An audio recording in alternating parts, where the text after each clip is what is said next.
We're Why's live. my camera so filthy?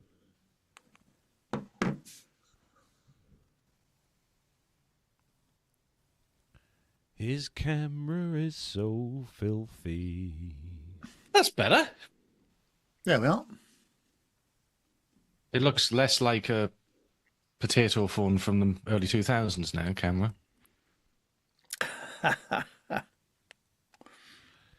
La la la la.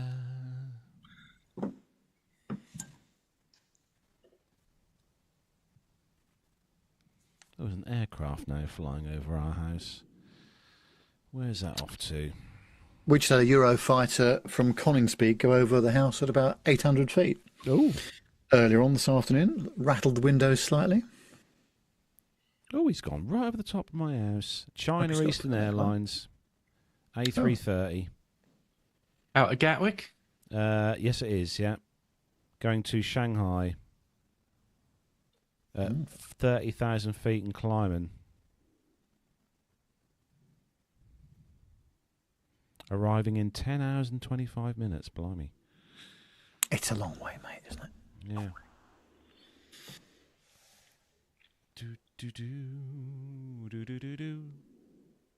How's the motor vehicle, Nev? Oh, very good. Yes, functioning quite nicely. Just got the dent people coming out for Sue's car the week after next. Because there's a few dents on it that I didn't see when I was cleaning it the other day. Oh. And so that we're going to have a few of those taken out. So, yes. And she had her wisdom tooth out last Sunday as well. Oh, God, really? Very easy as well. Oh. I mean, I had to drive her all the way there and all the way back as well. So obviously that was stressful for me. But no, it all went well. What would you normally be doing on a Sunday? Well, I had my wisdom tooth out today. Oh, okay. There you go. How far are we off, Nev? Oh, well, probably about a minute and a half before you got to press the clock. Yeah. So. Sounds good. Yes. Well, it's going to be a very good show tonight because we've got some exciting things coming towards the end, haven't we? The thing we couldn't talk about last week because we hadn't worked it all out, but now we have. So, yeah. Yeah. Very exciting. Very exciting indeed. I must say, Nev, your studio looks very much like it did last week. There's not a speck of dust on it at all, and so nothing has tiny. moved. It's amazing, isn't it? Oh, dear. Yes. Right, I'm going to put the... I'm more excited to hear about Nev's trip as well. That's going to be good. Yes, there's that, isn't there? Yeah. God. It's a packed show this evening. Oh, we've got a lot in tonight, Andy. It's incredible. BT clock ready, and that's ready to go. Yeah, I'm ready to hit hit the button when we're ready now. Very good. I've put a new battery in my radio clock now, so it's no longer 2 minutes out as it was the other day. So that's good. So just coming up to Excellent. 10 seconds. 5. And off we go. That we are. Right, let's have a good one.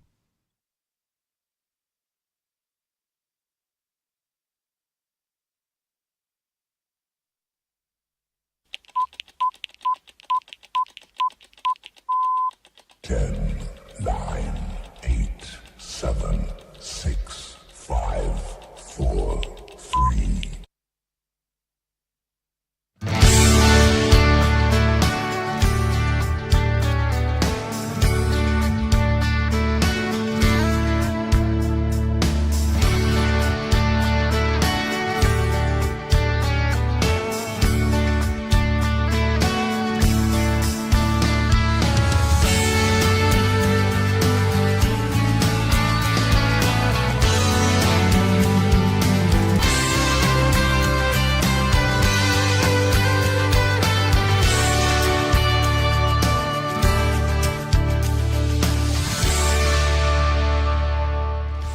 Well, hello and welcome to episode 545 of the Plain Talking UK podcast. I'm Carlos, and in this week's show we hear from the world's youngest airline captain. easyJet opens their new base at London Southend Airport, and we take a look at the largest aircraft to date that has operated into London City Airport.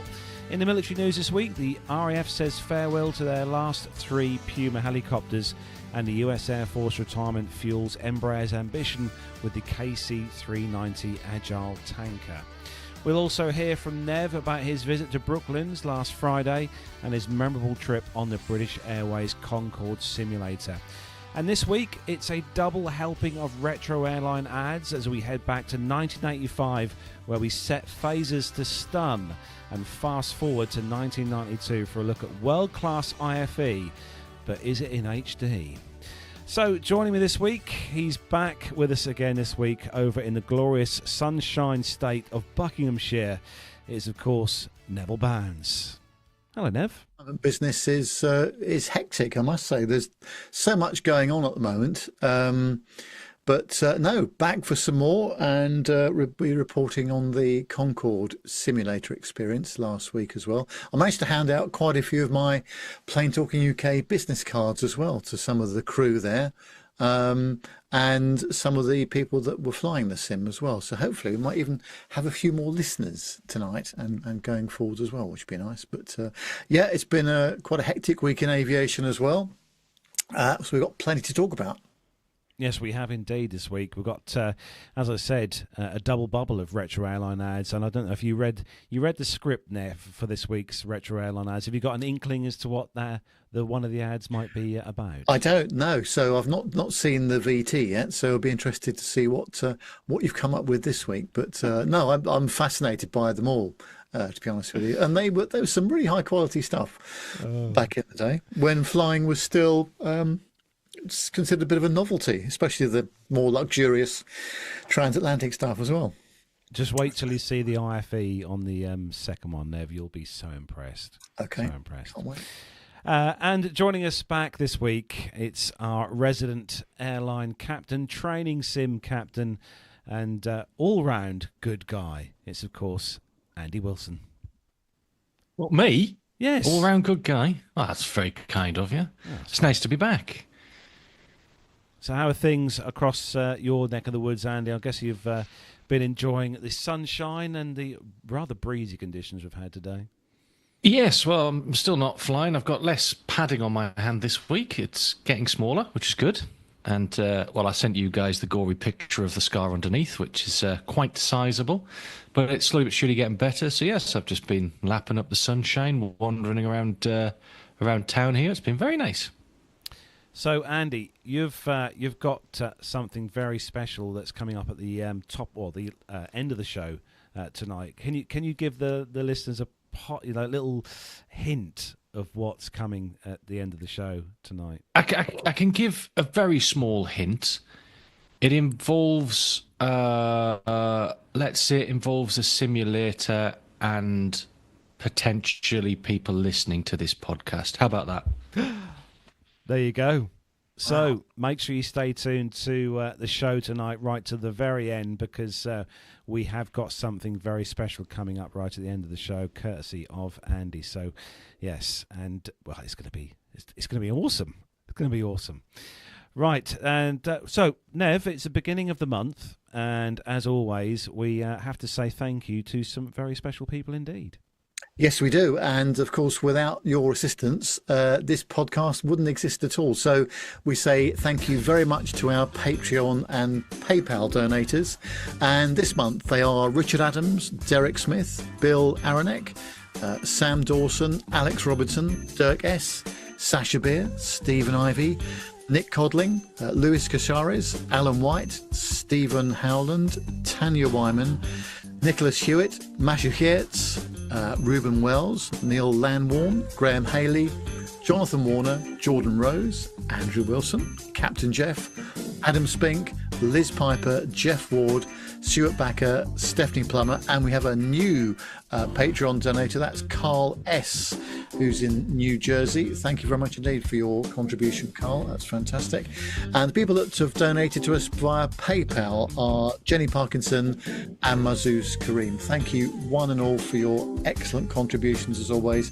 It really does help us with the running costs of the show. Yes, it does indeed. Thank you for that, Nev. And a big thanks, as Nev said, to everyone who donates to the show each month. Helps us to push the show along and bring the content to you every Wednesday, as we do, as we love doing. So big thanks to everyone about that.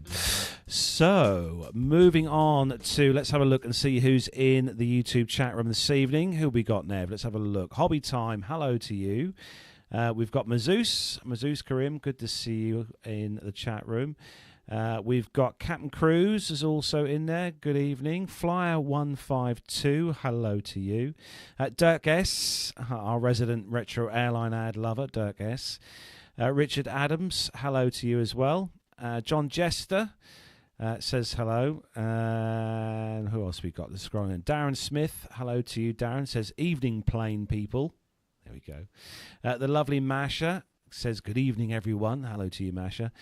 Bill says, hello all, happy Wednesday. Thanks for that, Bill. It is happy Wednesday. It's that middle of the week kind of great thing. Simply Bespoke Travel says, hello, good evening, and long-time listener of the podcast. Rarely get to catch you live. Hello to you, Simply Bespoke Travel. Thanks for tuning in tonight. We've got Master of None says hello to everyone. Did we all like the Flight Radar April Fool's prank joke? Now, Nev, did you see this one this week? The Concorde one, was it? That Air France has got one back into the air and was flying to JFK. Was that the one? That's the one, yeah. Oh, dear. I think, I think most people saw that one coming. Because I think there was one last year as well, which was similar, I seem to recall. Yes, it was. It's almost like that Christmas one where we get the Santa's sleigh going across the screen on FR24. But I must admit, it was strange to see the image of a Concorde on there. But it's a good idea, and it did get a few tongues wagging. I'm not going to lie, Nev. But, No, absolutely, yeah. Paul Clark, he's in there, says hello there. Evening to you, Paul. I know who you are. Jan Humner, good to see you in there. Good evening to you, Jan. And good evening to everyone who's joined us tonight for the show. Don't forget, we're live every Wednesday here on YouTube. And make sure you subscribe to the YouTube channel. Hit the bell icon to be notified when we're live each week, recording new episodes as we are each week. So we've got loads of stuff to get through on the show tonight, as we said at the top of the hour. And well, it's time for some commercial news. So if all the team is ready. Before we do that, a couple of people are asking about Matt. And Matt is absolutely fine. His mum's not been particularly well, so Matt is looking after his mum this week. And hopefully she's on the mend, and we'll see Matt again next week. Yes, fingers crossed we'll have Matt back in control of everything next week, because things always run smoother with Matt in charge. Well, mind you, to be fair, I've not done too bad. No, don't jinx it now. Don't jinx it. Don't, just keep quiet. I'm not going to say anything else. Let's do the commercial, yeah? Just let's do the commercial news, yeah. Okay, right. If everyone's ready. Yep. Let's go. Yep. No, that's the opening credits. We don't want that. See, look, that's what I mean. See, when I told Matt's you. Here, all works well. Captain has turned on the seatbelt light. Please take your seats and fasten your seatbelts.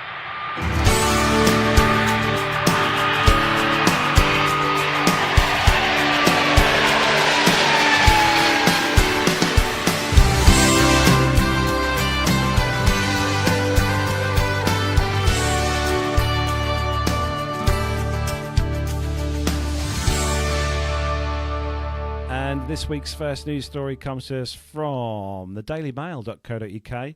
And I'm the world's youngest airline captain. There's a thing that sexist customers always say to me, this headline says. Rachel Gilmore may look like a fresh-faced teenager starting her career, but she's been shattering expectations as one of the world's youngest airline captains. Though it's hard to officially confirm, she's certainly matched the record set by Kate McWilliams in 2019, becoming the world's youngest female commercial airline captain at just 26 years old. Rachel told The Telegraph, people love to label stories, but I'm definitely one of the youngest female captains around, she said. Her youthful looks often spark confusion with passengers on her flights for Loganair, a Scottish airline based here in the UK. Many mistakes for her cabin crew, which she remarks is just gender stereotyping. Adding in the winter, especially when I wear her jumper, she says, nothing saying that I'm a captain. I think it's because I don't have my stripes on. I'm going to pop a picture up on the screen there for those who are watching in the YouTube world. There we go. Despite occasional misunderstandings from passengers, Rachel says the crew members are nothing but supportive.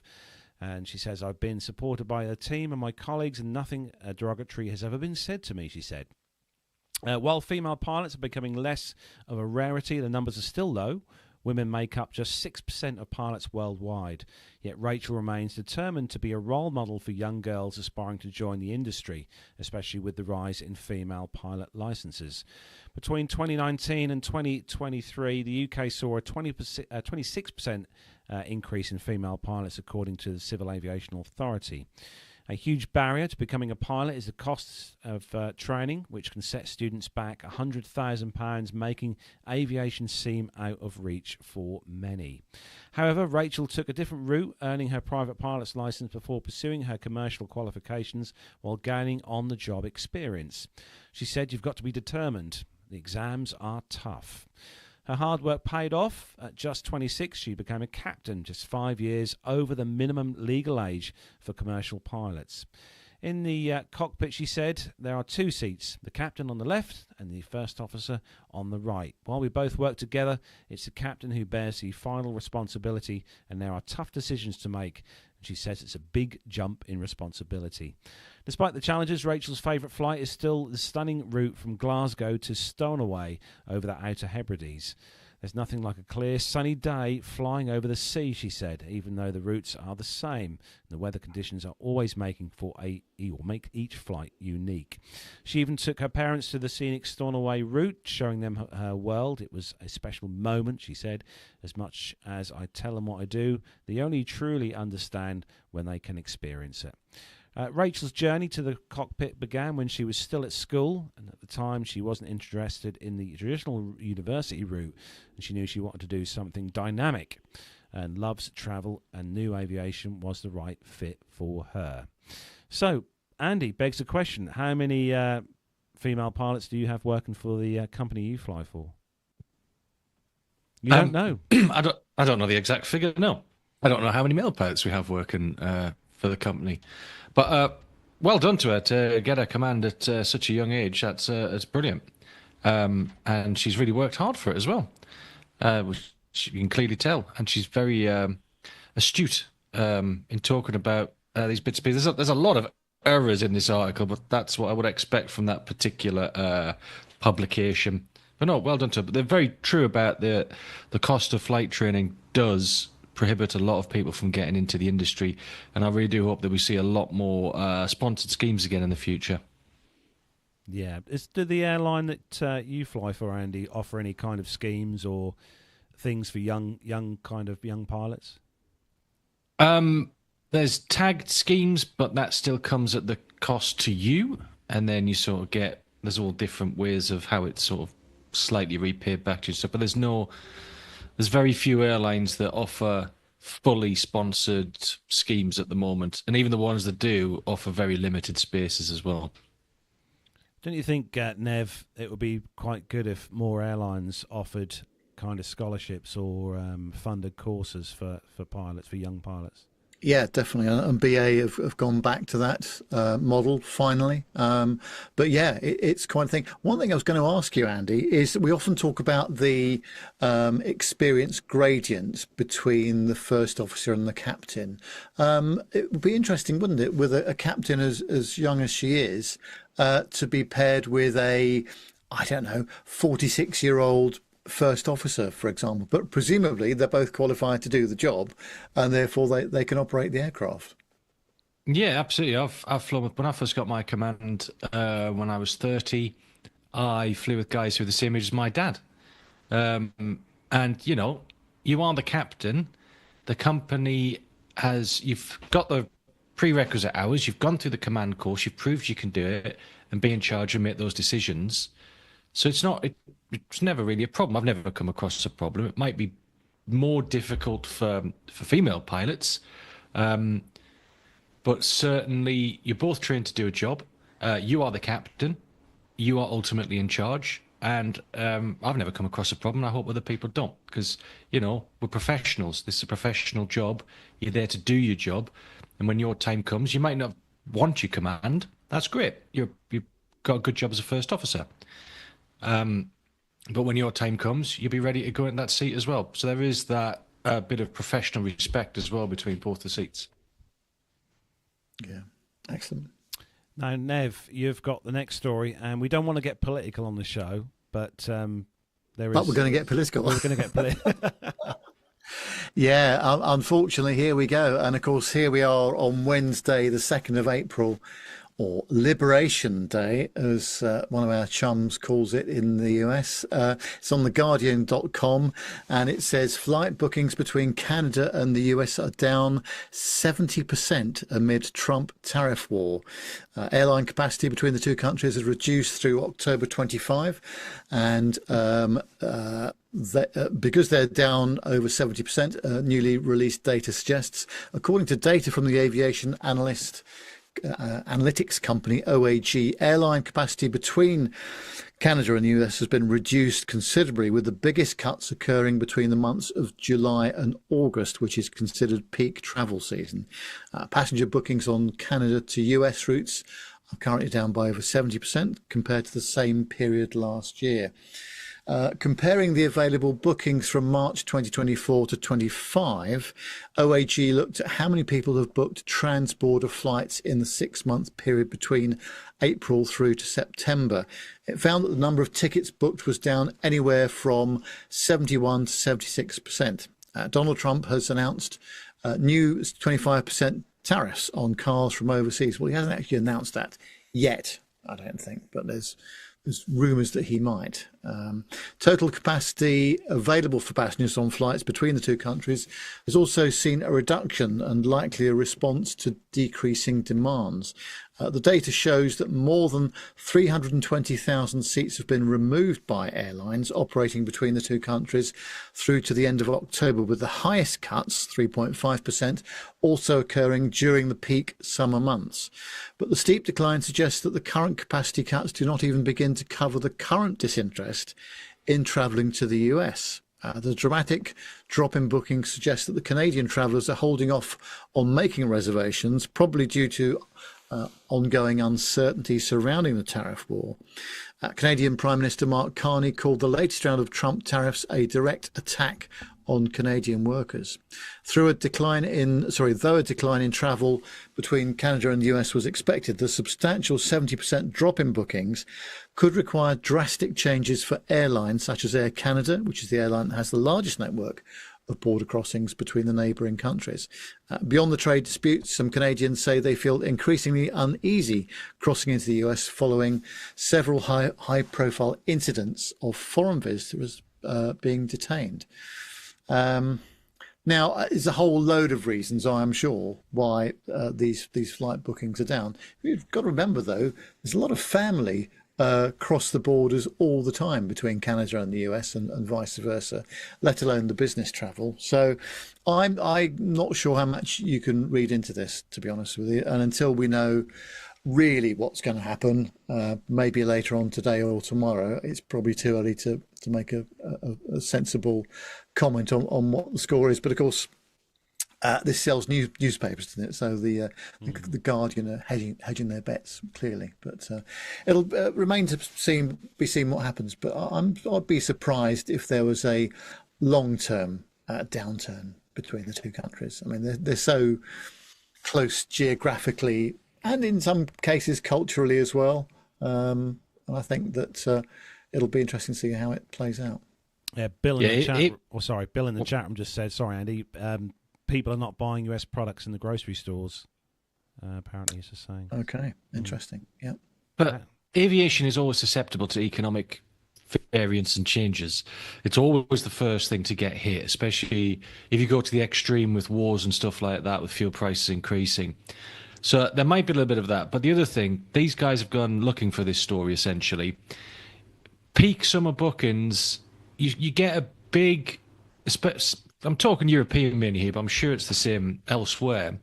You get a big surge in January when it's the middle of winter and people are thinking about their summer holidays. Then there's always slack capacity at this time of year for the summer. So they might be looking at, right, what were the actual figures last summer? Oh, it's 3.5% down. Well, that 3.5% might still book in the next few weeks for their holiday. So it's all a bit of a guessing game, really. But yes, the way to not go too political, things that Donald Trump is doing is having an effect around the world on all sorts of industries, and aviation is just one of them. Sometimes I moan about living in the UK, but there are some things that aren't too bad. Just saying. Right, moving swiftly on, Andy. You've got the next story, and this is quite good. This is I've just spent the afternoon in a green team meeting for the company that I work for, and this is kind of a good way of repurposing commercial airliners, apart from putting them in my studio, obviously. Yeah. And this is from Euronews.com. New life for all jets. How cabin refurbishments deliver on sustainability as well as comfort. While the pandemic disruption might feel like a lifetime ago to most of us, aviation is still recovering. Supply chains aren't functioning as they should, and deliveries of new aircraft have been stalled. With airlines forced to hold on to aircraft for longer, many have taken the plunge and decided to update these old planes with brand new interiors. Usually, new cabins are debuted on brand new jets, but as these jets aren't coming fast enough, passengers flying in older aircraft are now being treated to updated cabins. Etihad recently announced it would invest around $1 billion in refitting its Boeing 777 and 787 aircraft as new aircraft are taking too long to arrive. Emirates has gone even further, spending as much as $5 billion on new interiors for its aircraft.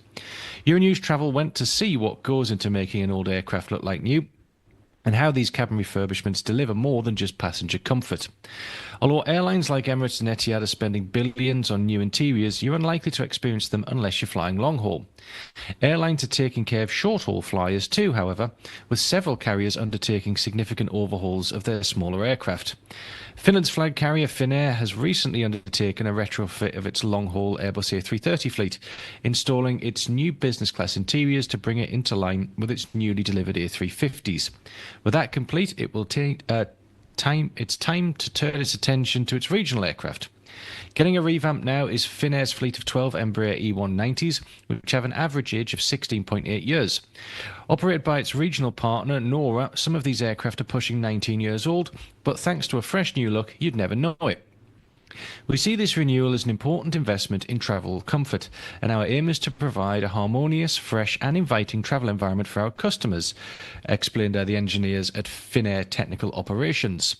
Finnair invited the publisher of this to Exeter Airport in the UK to see one of the Embraers undergo its refit. To avoid disruption to flight schedules, Finnair timed these refits with scheduled maintenance visits, when the aircraft will be out of action anyway. Even better, when maintenance is carried out in the aircraft, the seats are removed as part of the process. This time the engineers simply installed the new seats. It takes around a month to carry out the maintenance of the aircraft. Simply refitting the cabin wouldn't have taken as long, but by combining the two processes in one visit, there's less downtime for the aircraft. Exeter Aerospace, based at Exeter Airport, are able to take care of both jobs, making the process seamless for the airline. And what happens to the old interiors when the aircraft are refurbished? Well, airlines have come up with a variety of innovative solutions to deal with their used seats and interiors. Depending on the condition of the materials, as well as the airline's policies, the components are reused, repurposed or recycled. Materials from seats can be reused in carpet yarn. Metal components are melted down and recycled, and plastics used in cabins can be harder to repurpose, but several companies are working on solutions to reuse and recycle them efficiently. Emirates came up with a novel idea for its old interiors, turning some of them into limited edition travel luggage. From suitcases made using seat leather to toiletry bags fashioned from captain's chair fur. Got to be careful how you say that one. The airline has been upcycling all sorts of parts from its old interiors. Well, there we go. I think that's brilliant. Well, you could just give the bits to me. I was going to say you could buy all of these from them. I think you could really benefit from a toiletry bag from Captain's Chair Fur. I was going to say, I have got quite a few amenity kit bags, as I'm sure you have as well, Nev, from airlines. But yeah, I've got a few. One of my best ones, I wish I could find it actually. It was one of the first times I flew business class transatlantic, and that was on Air New Zealand's 747-400 across to Los Angeles. Yes, LAX. Really good amenity kit there, I must say. And they weren't shy with the drinks either. Even before we left the ground, I think I'd had a couple of glasses of champers, I must say. Well, That's very unlike you, Nev. I know. It's going back some time, though. But no, very good service, actually. NZ 002, was it, that used to operate Heathrow to LAX and then on to Auckland? I think that was the routing they did. So, yeah, really good. The other good thing about this, it brings to light that these aircraft are not actually that old. And I think it's really good. In the past, especially when aircraft were easy to get from the manufacturer, okay, it's slightly more efficient with brand new engines, or as an airframe gets older, it has more drag naturally as it's stretched and there's little bits just bent out here and there. But these old birds, for a phrase, are getting a nice revamp, and the passengers will never know. I think that's brilliant. I was going to say, Andy, I'm surprised you haven't snapped up a set of seats for your pub, your home pub. You know, you can buy a set of 3 seats. I'm surprised you've not snapped a set of those up yet for your home. Well, you know, they're all right for a 3-hour flight down to Malta or something, but I don't really want to sit on them in my bar. What? Not even a captain's or FO's chair? Oh, blimey! Now that's a lot of money for one of those. A lot of money. They still look good though. They are expensive though. I've seen them online, Andy, for about 2,000 or 3,000 quid. Yeah. I like my pub, but I'm not spending that much on it.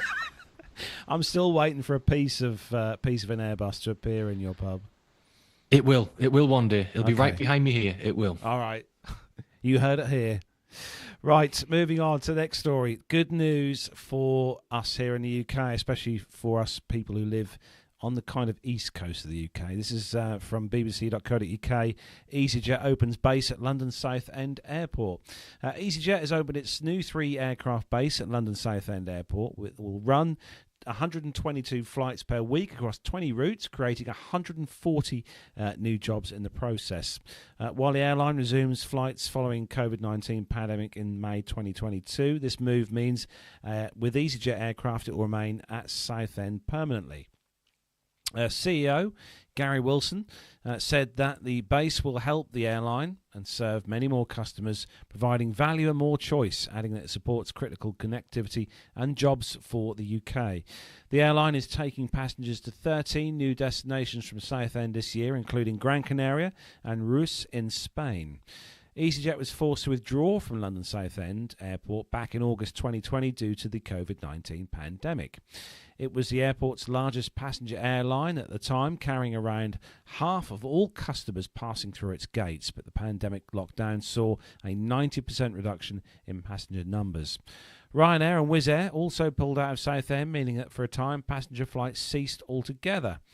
Disruption and subsequent financial loss led to owner Eskin selling an 82.5% stake in the business to US private equity firm Carlyle in March 2024. The 122 weekly flights represent a 133% increase from last summer, with new routes spanning Europe and North Africa.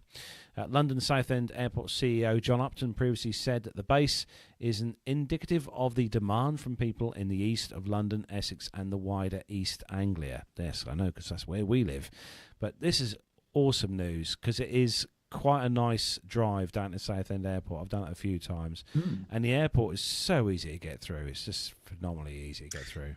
Yes, I've never flown out of there myself. A question for Andy, though. I was just looking at the runway length at Southend Airport, which is 1,856 metres, or just under 6,100 feet. So that's on the shorter side of things. Do you think one of the Neo aircraft could get down to the Canaries with a full load on that runway length, do you think? Yeah, no problem. Out of Luton, if you take the intersection, that's about 1,700 metres, and you can get down, especially on a NEO. A CEO would be a stretch with a limited payload, but a NEO, yeah, that'll do it. Oh, interesting. So actually, even with that runway length being on the shorter side of things, that it's a very usable, departure airport for going further afield. Then, not just into sort of the closer parts of Spain, for example. So yeah, absolutely. That's the benefit of the NEO. Have you had a chance in your career, Andy, to fly out of Southend? Yes, I have one of the longest UK domestic flights. In fact, the longest UK domestic flight I've ever done from Southend to Stansted. It took blocks to blocks, 2 hours and 20 minutes. Okay. From Southend to Stansted. Well, that was careless, wasn't it? Did you not switch the nav on or something? When we lined up on the runway at Southend, they said Stansted's just shut due to protesters. I believe there was a deportation flight about to go out of there, and they cut through the fence. This was 2017. They cut through the fence and chained themselves to the runway. So we said to Southend Tower, so what do you want us to do? Go back to Stan? They went, no, we've got no inbound traffic for hours, just stay on the runway. So we just shut down the engines on the runway. But because we're off blocks, that was technically flight time. So there you go. So sat there for a long time. Unusually, you can actually say we are stuck on the runway when people often say that when they're on a taxiway or they're on the gate somewhere on the stand. That was it. It was an interesting day, that, because I was just positioning aircraft around all day. I positioned aircraft from Luton to Cambridge, from Cambridge to Gatwick, another one from Gatwick to Southend, and then it was meant to be a nice short hop from Southend to Stansted, but it turned into a very, very long trip in the end. And for Darren Smith there, what you do to chain yourself to a runway, you turn up with loads of huge metal fences, put them on the runway, and then chain yourself to it, which I believe they did. Oh, heck. I bet it's quite a nice view, though, Andy, when you're sitting, at the threshold to a runway with the view out. It was. It was night time. There was all the runway lights. That was it. Sat and had some food, I think. Oh, nice. There was nothing else to do. Very nice. Oh, you get the best jobs, you do. And presumably your salary clock was ticking all the time.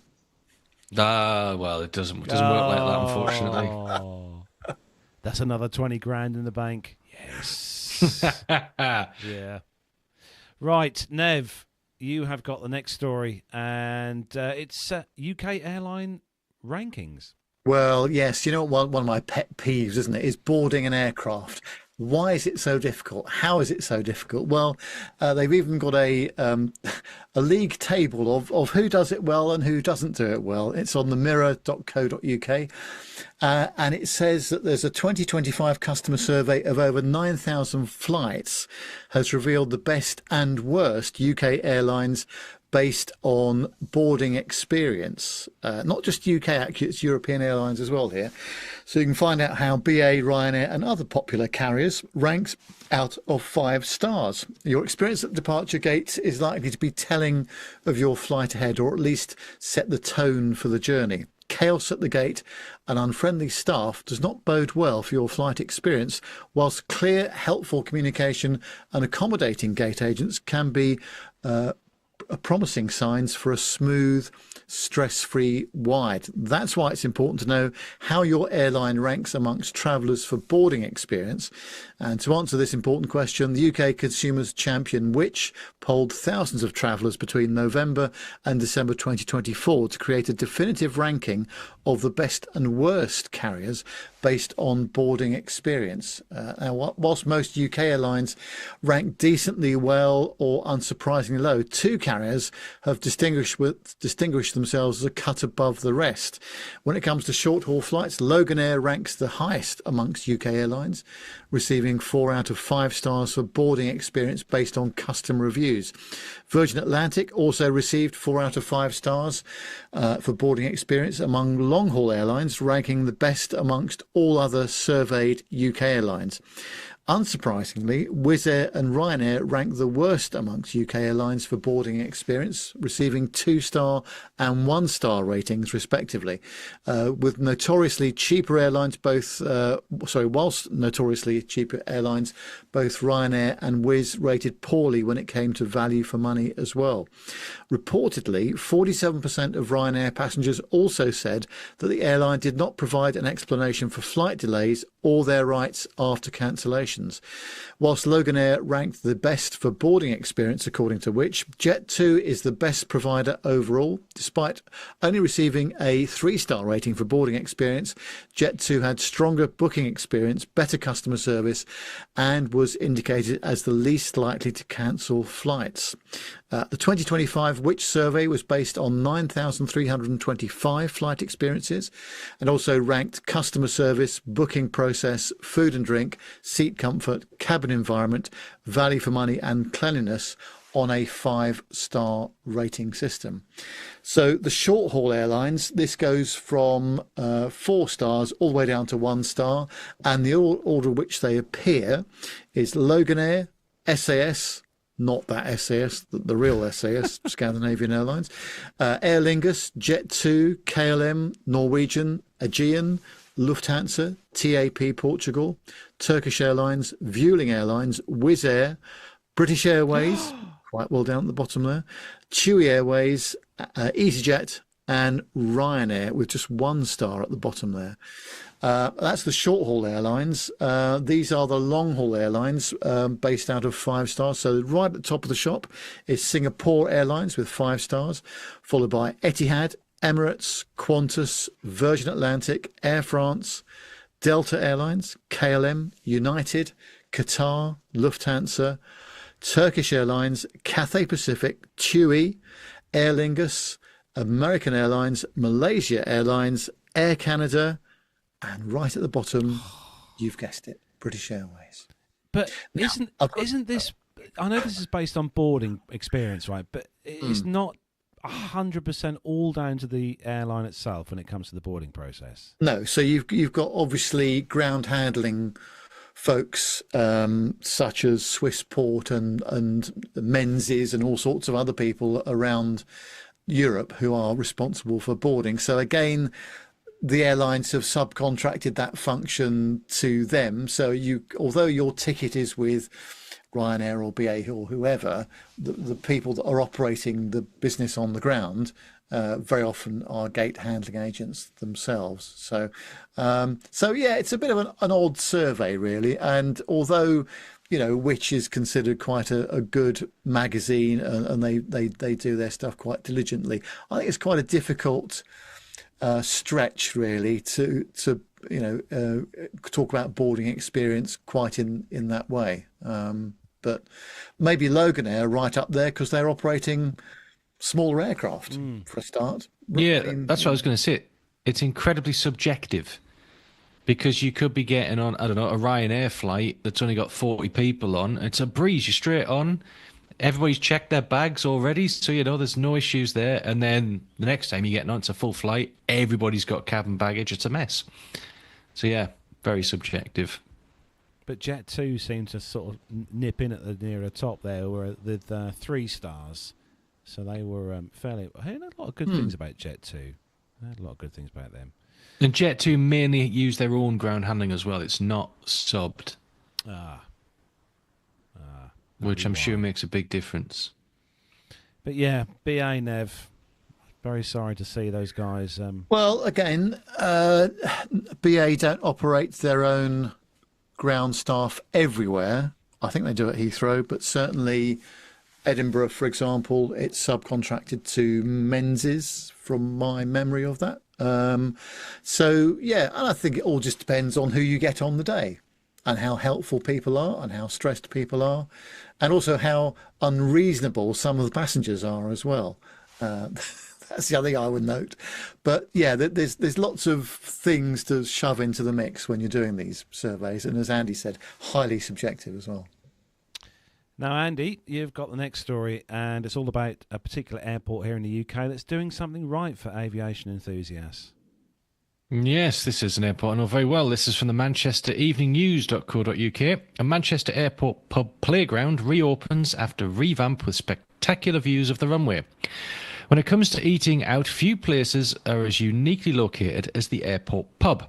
Sitting at the side of the busy Manchester airport runway, it's always been a popular place for plane spotters, including children who like to watch the aircraft take off and land. Now the place has just become even more appealing with the launch of a new play area. The refurbishment is an improvement and expansion to the airplane and play area that was installed 7 years ago and proved a massive hit with families and visitors. Created with accessibility and inclusivity in mind, the team at Play Sound Services Limited were tasked with making it welcoming and suitable for children with disabilities. Central to the new design is its first-of-a-kind aeroplane, featuring a range of sensory stimulating elements, ground-level, widened entry points and engaging features that encourage imaginative play. In addition to the play equipment, the playground is now home to a sign language plaque, offering an educational and welcoming facility for deaf and hard-of-hearing children and their families and to anyone who would like to learn sign language. The specialised inclusive equipment includes features such as a roundabout suitable for wheelchair users, a toddler-friendly slide, and various educational play panels that are solar-powered to help minimise environmental impact as well. Ellis Wardle, Retail Operations Manager for the airport pub, said, "We're delighted to have improved our play facilities and created a space that caters to everyone. The revamp was designed with inclusivity at its core, ensuring that children can play together and enjoy the experience. We are very grateful for the help of Play Sound Services Limited for bringing the vision to life." The playground at the Robinsons' own pub is now officially open, with the outdoor hangar bar and kitchen also open from this weekend. Staff are excited to welcome visitors, but warn that it does get very busy during the summer months and it's worth a visit outside of peak hours when possible. Now, that is very true. It gets incredibly busy. Every time I've taxied past there, especially on a summer evening, it is heaving. But a brilliant place for families to go to enjoy watching the aircraft take off 23 right and landing on 23 right. And yeah, brilliant. Do you think it's because of your popularity? You know, someone comes over the PA and the next aircraft on 23 right is the A320 captained by Andy Wilson, and that's where people rock up. I give a royal wave as we go past as well, and make sure that we stop for photos for my loving fans. Yes, of course. I envision you sliding the window open, Andy, and sort of popping out and, you know, hello, you know. You see, now once you start texting, you can't open that window, Carlos, unfortunately. Otherwise, I'm sure a lot of people would do that. Well. I do like Dirk S's comment there. I'm just close to finishing my PPL, Playground Pilot License. That's very good. Oh, it looks good though. We must take a trip up there at some point this year, perhaps towards the summertime, Nev, and go and meet up with the guys at Airliners Live and sample the delights of the area, because it does. Yes, we were really trying to do that the other year, weren't we? We didn't get around to it. That is the awesome thing about Manchester. You've got the Aviation Park, where you've got Concorde and the hangar, and there's the cancelled brand new RJX aircraft there as well, and there's plenty to see then. The hill is to stand to watch the aircraft. You can go on the other side of the airfield as well and just walk up the hill and get right. You know, have you seen those videos of 2-3 left takeoffs there, really close up, and then you can finish your day with a nice meal in the pub. Perfect day out, really. It is. That sounds perfect, Nev. Right, let's get that in the diary. Yeah, this year. Now, do I have to go flying that day, or can I come along? Oh no, actually, it'd be good if you could. If you were flying that day, that'd be pretty cool. Get some good. I'd rather come to the pub. Oh, okay, fair enough. We could sort that out. Don't worry. GB News is the next part or the next story. Ryanair refuses to refund disabled pensioner after leaving her stranded without medication. Oh dear. An 84-year-old disabled woman was left stranded at Hamburg airport after Ryanair flight departed without her, despite her having been booked as special assistance. And just a quick mention as well, thanks to listener Andrew Hall for sending in this story for this week. After a check-in, assistant staff pushed her wheelchair to the departure gate and promised to return to help her board once the boarding had commenced. However, they didn't return and the Ryanair flight departed without her. Oh. The airline completed boarding and allegedly ignored warnings that a passenger requiring assistance was missing. The woman was left abandoned at the gate for several hours before her child managed to recover her from security. The woman's luggage, including her vital diabetic medication, remained on the flight. Her son had to spend the weekend tracking down her belongings. And meanwhile, another son had wasted a 2-hour journey to Stansted Airport, where he'd gone to meet her. The incident resulted in significant additional expenses for the family, and her child had to purchase a new ticket and personally accompany her back to the UK. A hire car was also needed at the destination, and when approached for compensation, Ryanair refused to refund the missed flight or consequent expenses. The airline stated that the special assistance was the responsibility of a third party, not themselves, and consumer lawyer Gary Roycroft explains the complex responsibility divide. So he told The Guardian, the airline is only responsible for special assistance while you are on the flight. It is the airport who are responsible up to you for getting you on the aircraft and after you disembark, and the airline does not have contractual responsibility to supervise all aspects of it. This creates a problematic gap in accountability for vulnerable passengers. Despite booking special assistance, though, Ryanair, the contract does not extend to pre-boarding assistance. Hamburg Airport further complicated matters, with a spokesperson saying that Hamburg Airport unfortunately has no influence on the coordination between the airline and the service provider. The jurisdiction complexity leaves passengers with limited recourse when things go wrong. Those affected by similar situations do have some other options for redress. In a statement, a Ryanair spokesman said special assistance at Hamburg Airport is provided by Hamburg Airport Special Assistance Provider, not Ryanair.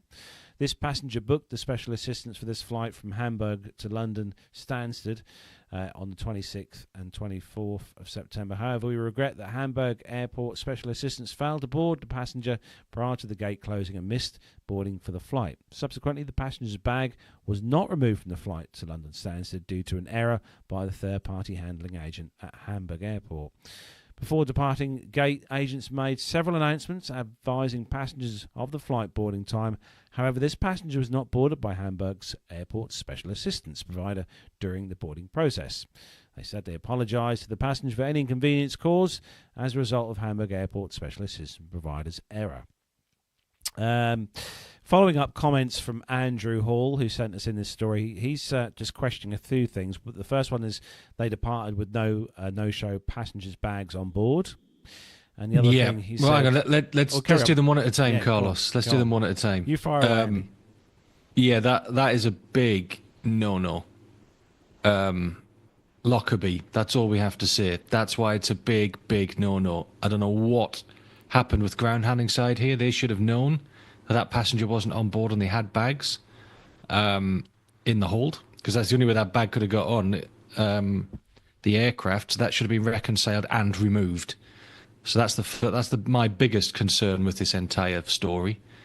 Right, Carlos, next one. Yeah, unless no one's done anything there, sorry. Regardless of where the contract between Ryanair and Hamburg Special Assistance lies, the customer's contract for special assistance is with Ryanair as purchased on the website. No. So as the story says, once you are on board the aircraft, then it's the airline's responsibility to basically make sure you're in a seat, etc., and have any assistance that you need on board to a point. But until they cross the threshold of the door, it is the airport provider who has responsibility. But I do think it's very cruel. They knew that passenger was sat at the gate. They could have started asking around and just even offered to push them down. I'd happily push. If I knew one of my passengers was waiting at the gate, I'd at least wait, try and find a way to do it. Of course, there's liability with everything in case anything happens, but you don't just disappear and leave them there, and especially not with their bag on board. Yes. So bit of a whole series of errors here. Any thoughts on this, Nev? Yes, I fully agree with Andy with regard of a no-show passenger on board and the bag in the hold. long list of item number one, really, isn't it, of how not to do it. Now I can probably say this now because I've now left my full-time employment, and this I'm not sure how this is going to go down well with people, but I have some sympathy of what happened there to this lady. But I quite like being mishandled. I quite like it when things go wrong. Baggage delay, or baggage sent to the wrong place, or flight cancelled, or a delay sitting on the gate. And I'm just sat there lapping it all up because it means more time airside as far as I'm concerned. Now, obviously for my customers previously, that was not ideal because I would turn up an hour late or a day late, possibly, depending on what happened. But I used to quite enjoy that part of it, and seeing my fellow passengers around me going into absolute meltdown whilst I'm there sipping my Diet Coke. Now, I realise that's probably not a popular view, but I've left the company I used to work for. I think I can probably get away with saying that. Now, Andy, Bill's got a question in the chat room. He says, circling back, when there's a discrepancy on the head count, is that when they would do the luggage check? Well, they should see that her boarding pass has not been scanned to board the aircraft. So in that case, the system should flag that there was bags attached to that boarding pass. And that's the point where they should start looking for the bag. And they shouldn't have gone anywhere with that. I see John Faulkner says, too difficult to board her after rest of passengers boarded and staff under pressure to get aircraft airborne. No matter how much commercial pressure there is, if there's a bag on board that's not attached to somebody, it must go. So yeah, there's questions to be answered on this one, I think. Naughty. Although we probably wouldn't have any figures for it, it would be interesting to know how many bags travel without being reconciled with the passenger across, the worldwide airlines. I think although it shouldn't be happening, I think the number might be surprising. Yeah. Well, there are certain exceptions. Say if your bag gets lost, Nev, then there's a whole system for how to get that back to you, which I won't go into detail on. But yeah. But in the case of just people missed flights, bags on it, it would be interesting to see what happened and how many there were. Oh, so moving swiftly on to the next story. Nev, good news for Airbus and Boeing. Yeah, it's always good to see what the leasing companies are up to with commercial aviation, because that's always a bit of an indication of who's buying or leasing what at the moment. On flightglobal.com, it says that BOC Aviation orders 120 Airbus and Boeing narrow bodies, and they have disclosed commitments for 50 new Boeing 737 MAX 8s, as well as 70 Airbus A320neos. Announced on 31st of March, the orders also include conversion rights to other variants of the respective narrow-body aircraft, says the Singapore headquartered company. The 737 MAX 8s will be delivered through 2031 and take the lessor's Boeing orders to 139 aircraft. BOC Aviation currently has 69 737 MAXs placed with over 15 airlines globally.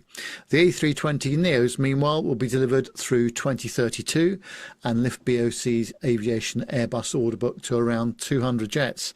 The lessor owns 140 A320neos, according to its portfolio. Presumably, Andy, there's still a bit of a backlog on Airbus currently. I would imagine. Exactly. With deliveries in 7 years' time.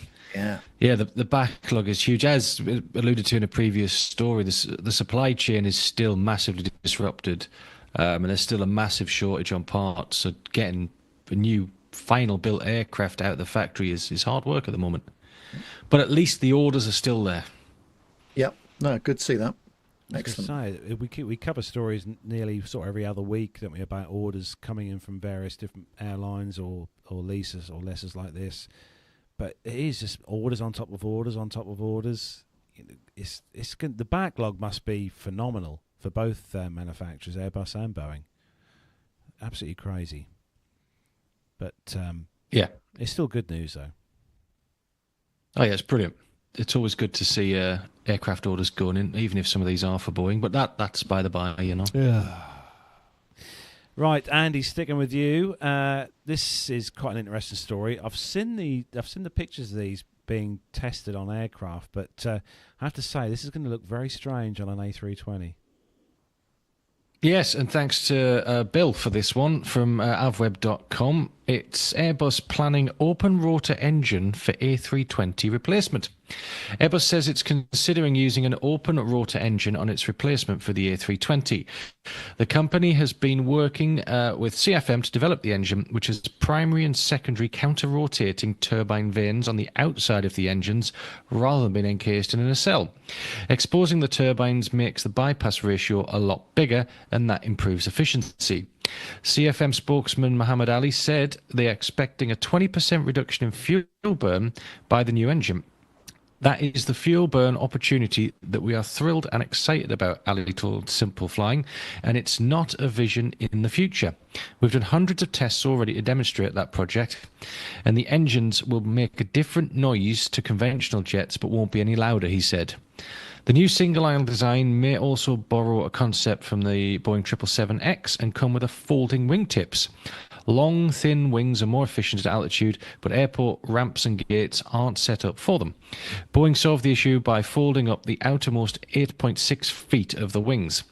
Airbus told Simple Flying that it's actually harder to make the folding wings work on smaller aircraft, and engineers are working on it now. Airbus hopes to have the new aircraft in service in the next 15 years. Now, I believe there was an open rotor trial many years ago on a McDonnell Douglas of some description, one of the lengths, 83, 82, 86, whatever it is, and it looked incredibly strange. Yeah, I've got the picture on the screen. I don't know if you can see that, Andy. Yeah, I can see that. Yeah. It's basically a Neo engine with no nacelle. So my question is, what happens if a fan blade goes? Oh, sorry, it won't be a fan blade. It'll be a propeller, won't it? That is a good propeller? question. If it's outside, yeah, it doesn't have a nacelle. It's not a fan disc anymore. But not only that, you've got two sets of blades to worry about.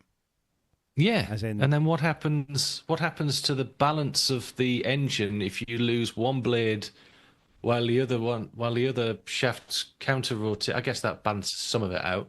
Yeah, well, there's a lot to think about there. It's a bit late on a Wednesday Probably sound like an night to be A400M or this. something like that, wouldn't it? Yeah, it'll sound very strange.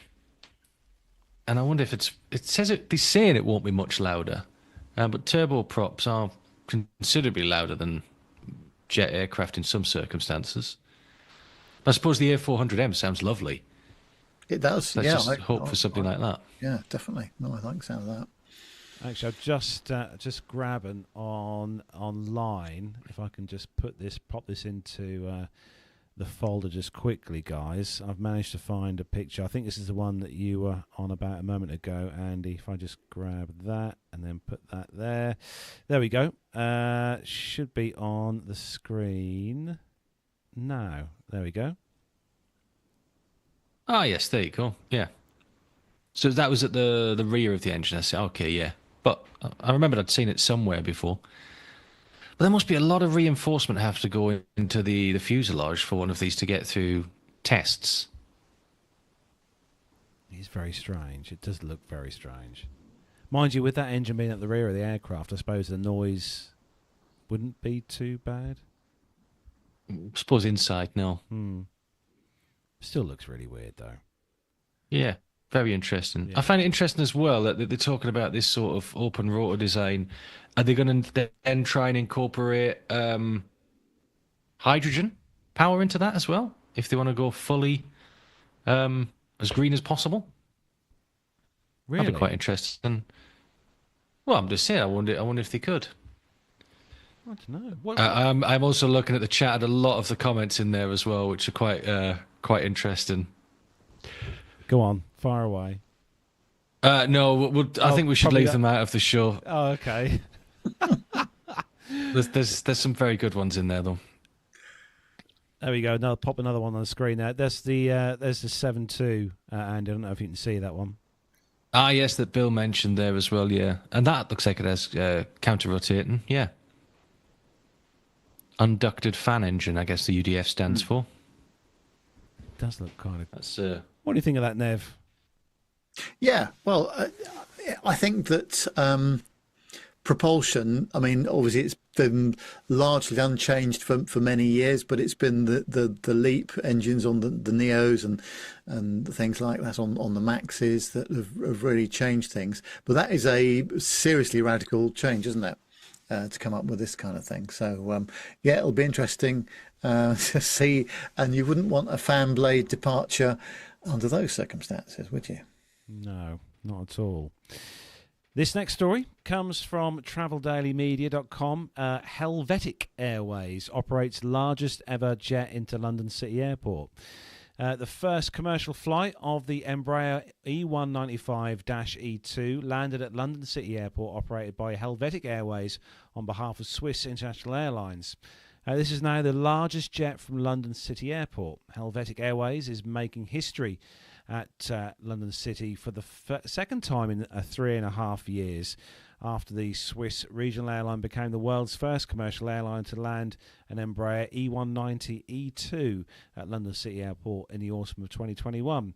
On the 26th of March this year, Helvetic Airways Embraer E195-E2 was the first aircraft of this type to touch down on the runway of London City an airport as a part of a regular scheduled flight. With a length of 41.5 metres and a total of 134 seats, the E195-E2 is now the largest aircraft flying from London City Airport.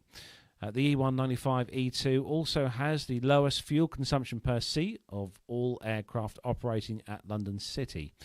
Due to its steep approach angle, at London City Airport places high demands on both aircraft and the specially trained cockpit crews, and Helvetic Airways is both, and we are proud to be the airline to bring the larger E195-E2 to London City Airport, they said, following the premiere with the Embraer 190-E2 back in 2021.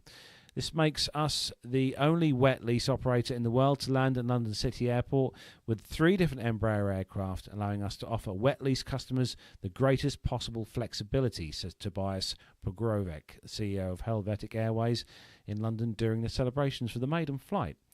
The flight, which was operated by Helvetic Airways on behalf of Swiss International Airlines on a wet lease basis, took off from Zurich at 11:30 in the morning and landed at London City Airport shortly after midday. Alison Fitzgerald, CEO of London City Airport, said that we are delighted to welcome the first commercial flight of the E195-E2 to London City Airport, which demonstrates our commitment to working with airlines and manufacturers to introduce cleaner and quieter new generation aircraft to the airport. The E195-E2 opens up a range of new exciting destinations for our passengers, and by using quieter and cleaner aircraft, this enables us to grow and meet our passenger cap without increasing the number of flight movements. London City, where 75% of flights are on Embraer aircraft, is a special place for us, they said. It's great to celebrate another milestone in the E2 story with our partners from Helvetic Airways and London City, said Marie-Louise Phillip, Senior Vice President in Sales Marketing and Head of Regional Europe and Central and Asia of Embraer Commercial Aviation. That's a job title and a half. Offering 30% lower CO2 emissions per seat and 63% smaller noise footprint compared to the previous generation of aircraft, the E195-E2 is the largest and most efficient and most sustainable aircraft certified for London City Airport. What are your thoughts on this, Andy? Obviously, being a pilot here. Yeah, great that they're getting a nice large capacity aircraft into City. That's brilliant. 134 seats. It's quite a few, isn't it, really? But you're still not going to get sort a 320 of an A319 size. I mean, you could get a 320 in there. You wouldn't really get the payload and range out of it. So what's the point when you can use something more efficient like this? I still need to do a flight to London City Airport, Nev. Perhaps I need to book a flight with BA. Yes, a lot of fun. It is. When you're going down the steep approach, it's fantastic. You feel like you're going down really fast. Yeah, perhaps I need to book. Where do I go, Nev, from and to? What's the best route, do you think? From You can just do a quick Edinburgh run if you want, or Dublin, or Glasgow, or Belfast. Any of the sort of UK domestic routes if you want. If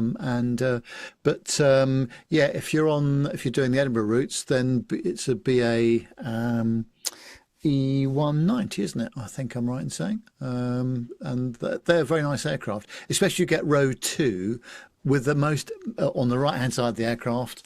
With the most incredible amount of legroom you've ever seen in your life. It's the only part of the aircraft that has that, but it's really good. I quite like flying those Embraers, I must say.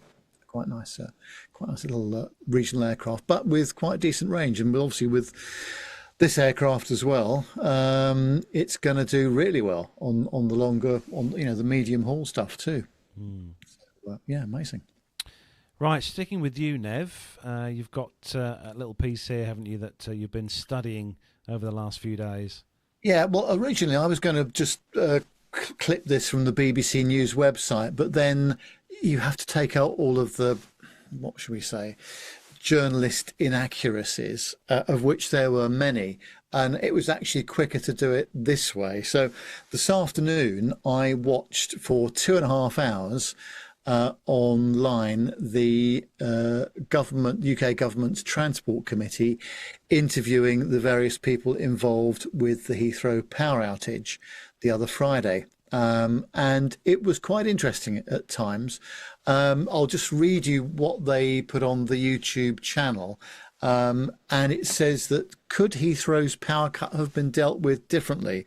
Well, the near 24-hour shutdown of Heathrow Airport on the 21st of March forced around 1,400 flights to be cancelled or diverted and over 200,000 passengers to be displaced. The Transport Committee examined whether it could have been dealt with differently and what lessons can be learned.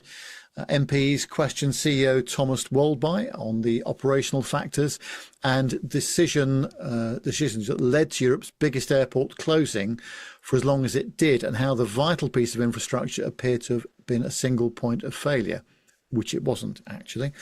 There were questions on whether alternative power sources could have been used earlier after the National Grid suggested 2 other substations could have provided power for the entire airport. Instead, a number of diesel backup generators fueled only safety critical functions. The National Grid was represented at the session by Alice Delahunty, president of its UK electricity transmission operations, and also giving evidence was Eileen Algard, who's operations director of the company responsible for the substation that caught fire, SSEN, which is Scottish and Southern Electricity Networks. The cross-party committee asked whether Heathrow Airport Limited fully realised the risks of this type of system failure happening, and whether this type of incident was deemed so unlikely to happen that investing in additional resilience was deemed unnecessary. The committee was also interested to hear how Heathrow coordinated with other airports in the UK and Europe to accommodate diverted flights, how the company engaged with dozens of airlines that were affected, and how customers and stakeholders will be compensated. Also on the panel was Nigel Wicking of the Heathrow Airline Operators Committee, which represents airlines that operate at the airport. As I say, so I listened and watched 2.5 hours of this, so you don't have to, but we're going to put a link to it in the show notes.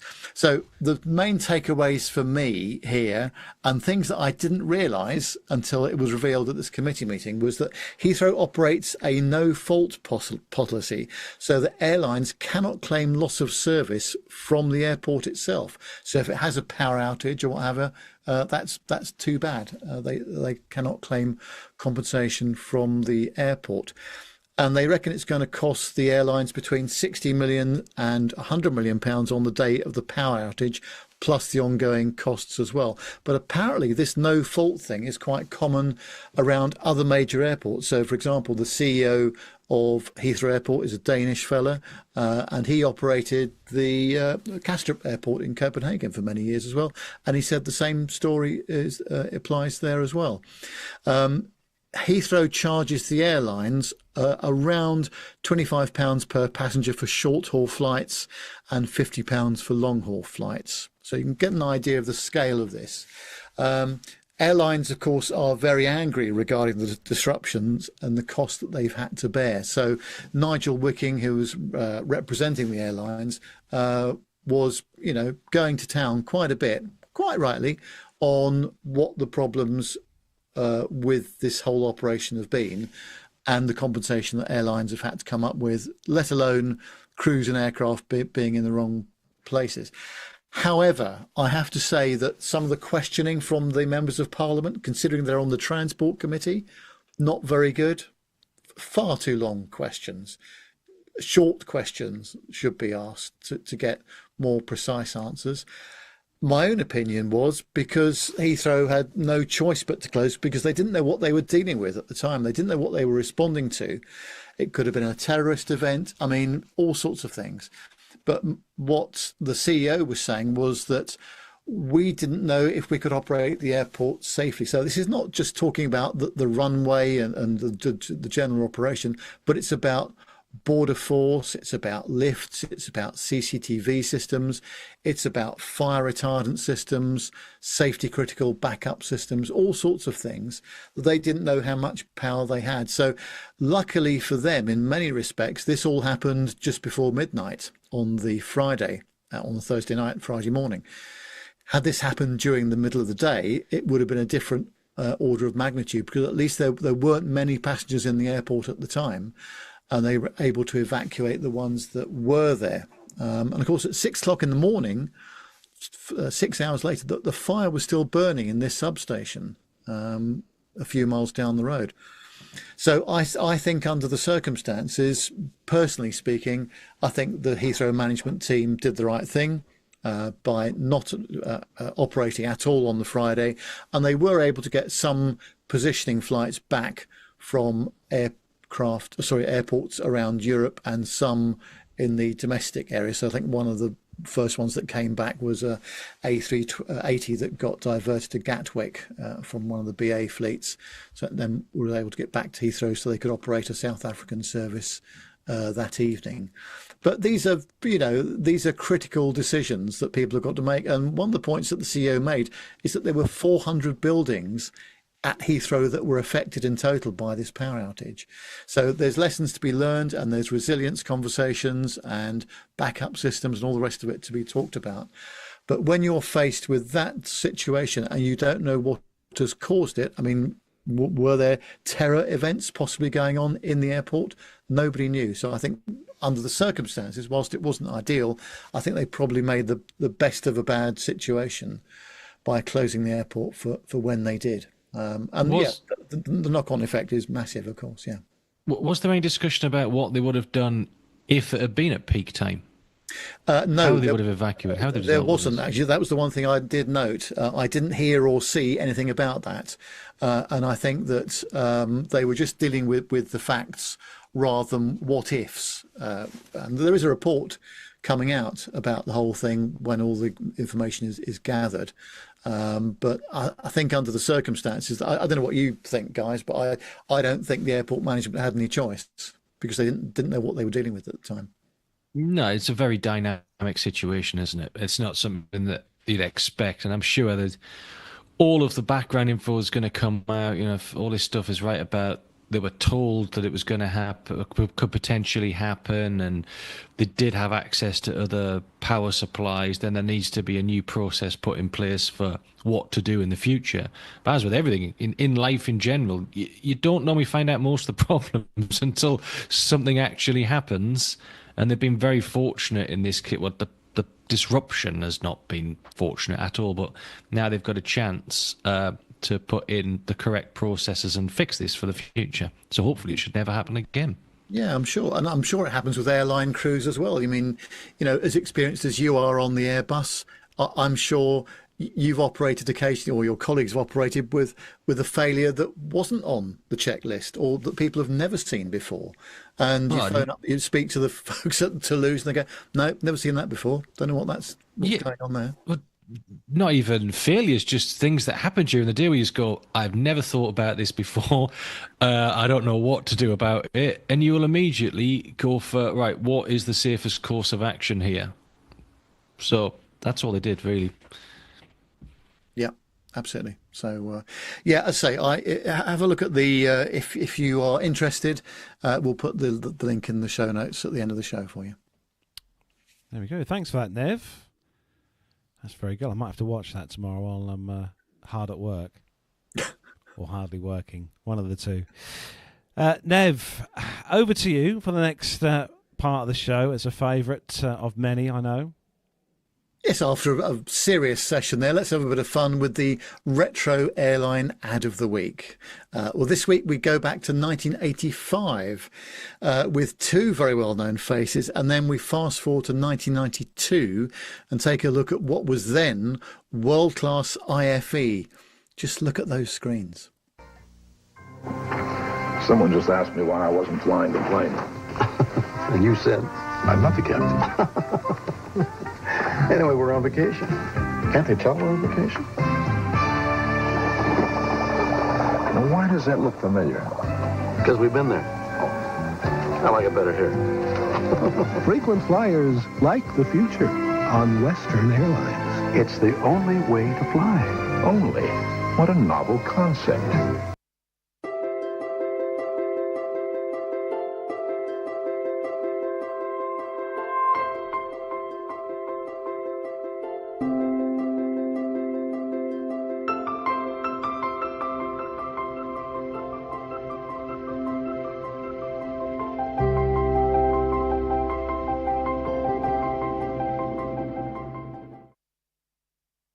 Go. Wow. What do you think of that? That looked like about 240p resolution. Yes. God. I know. It's I can still I'm sure I can still remember those screens like that in some of the flights that I've taken years and years ago. But what do you think of the first one there, Nev, with old Shatner and Nimoy?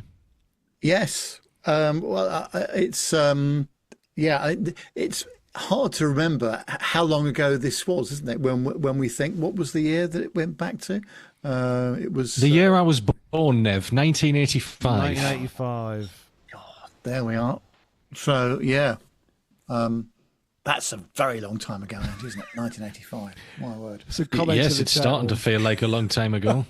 I do like the shirts. The shirts are great. Yeah, there's some great fashion statements in there as well, isn't there? So Mash has just said in the chat room, says some retro haircuts represented as well. absolutely. Yeah, definitely. Yeah. John Falk says, I can remember aircraft with those screens. And then Richard Adams follows up with, and I'm surprised you didn't notice this one, Nev, bring your own video cassettes. Now that could be interesting. Yes, quite. Oh, wow. Oh dear! There's probably still some aircraft flying around with those screens in as the IFE systems, or so, with some airlines. Well, yeah, there's certainly some old BA A319s and possibly some old A320s where they were using the high 8 tape format to do the passenger safety announcements from. And just where you come into the aircraft on the right hand side, you open a little hatch and there's the high 8 recorder or player in there. I don't know if they've still got any of those, but yeah, they were getting a bit clamped out towards the end, that's for sure. Now, Nev, you had the opportunity to have a very, very nice experience earlier on in the week, and it's obviously we've got Andy with us here, our resident sim training captain, but this was a different sim to what I think even Andy would be used to. Yeah, I'm always worried about when Andy's on a show where I'm operating in a sim because, we have had differences of opinion before about how the aircraft should be flown and all the rest of it. And he's always right, by the way, as a mere amateur in these matters. What has happened, though, is that having retired from work, the company that I worked for, Biamp, very kindly bought me a Concorde Silver simulator experience at Brooklands. Now, as you might know, there is a fully operational sim down there. It's not the original one in terms of the graphics and the electronics, because the sim that the pilots trained on back in the day, I mean, more or less looked like a train set, which was put vertically on a wall, and a small CCD camera would track across. And I've spoken to a number of Concorde pilots subsequently that they said that the sim was actually harder to fly than the real aircraft. It was not a very good visual representation of what happened at all. Now, of course, fast forward to today with sort of the graphics and the gaming stuff that we've now got, they've completely refurbished the Concorde simulator down at Brooklands, so that although the cockpit is the original, all the other bits and pieces to do with the scenery, the graphics and all the rest of it are completely bang up to date using Microsoft Flight Simulator, and it was a fantastic experience, I've got to say. So what I've got here is just a few sort of still shots of the Brooklands Museum itself. Now, if you remember, we actually went here for our 400th show, which seems a very long time ago now. And of course, this is one of the pre-production Concordes that was actually based at Brooklands, and they've done a really good job of the way it's presented and everything like that, you know. So I don't know if the video's running, Carlos. It is, yeah. It had this problem last week in that it should be running, but it's not at the moment for some reason. Don't know why. Don't know if you want to start it again. But of course, it's not just aircraft that are there. There's a fantastic car collection, there's a bus collection, there's all sorts of things. And there's the tail wheel of Concorde, which, according to one of the engineers that I was speaking with, was never used at all in any of the landings. No one ever over-rotated the aircraft on landing. That's the RAT, the ram air turbine. Again, apparently never used in operation. I think we're going to have to skip this video, Carlos, because it's just not playing properly for some reason. I don't know what's going on there. Yeah, I think it's because it's pulling it off the NAS drive. I think that's the issue we had. But he's running at the moment. And whether the pictures, whether you can see that there, of the very small windows. Very small window, because obviously the height that the aircraft was flying at, up to 60,000 feet, were there to be a depressurization, the air would escape extremely quickly if it was a normal size window.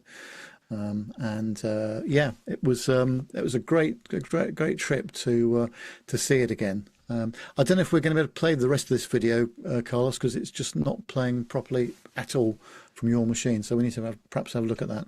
I think what we might do, we might skip the video because it's just not going to play properly, I don't think, especially when we're coming to the video section. There we are with Mrs. Nev in the first officer's seat and myself in the captain's seat there.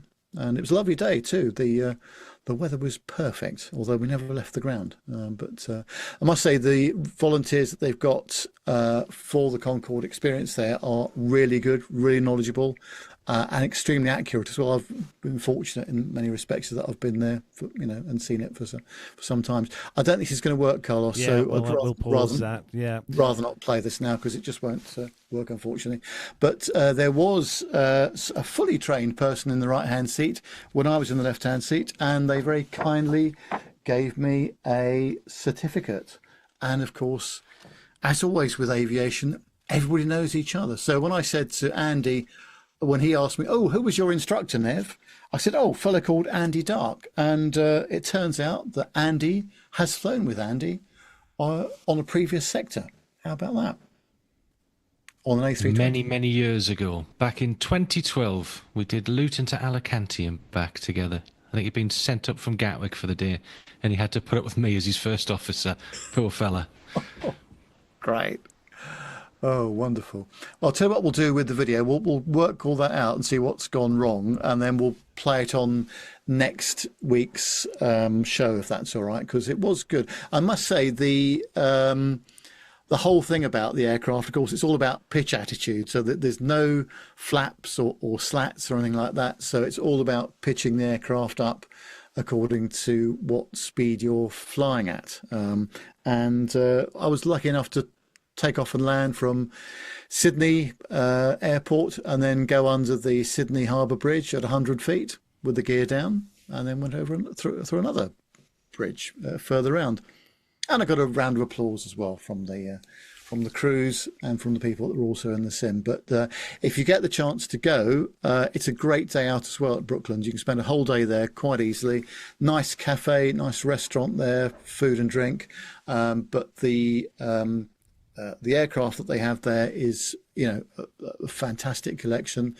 And they even said to me, if you fancy coming down to do some volunteering for us, Ooh, I can just imagine. Nev. I just imagine that, can't you? When if I'm down there on a Thursday or something, and they say, "Oh, Nev, can you come in on Friday as well?" Because Brian hasn't turned up or something like that, and that's it's only a 40-mile drive for me, but it's right through the middle of the rush hour and all the rest of it. So, and I would end up just working again. Of course, had Brooklands been a little bit closer, that might be a different story, perhaps. But so, in between watching parliamentary select committees and working at Brooklands, how are you going to fit in the rest of retirement? Well, that's basically going to burn up 5 days a week right there, isn't it? So, yeah. I must say there was another fellow on the flight deck which took over one of the flights. Not that I was doing it. A fellow called Captain Harry Linfield. So Harry was a training captain on Concorde back in the day as well, and all the Concorde crews, obviously there was a very select number of people, so there weren't that many of them, but no, absolutely thrilling again. It was great to go back onto the sim and see what the improvements are, but it's you're made to feel very welcome, and it's a very well presented thing, the whole story about Concorde and the journey into supersonic flight.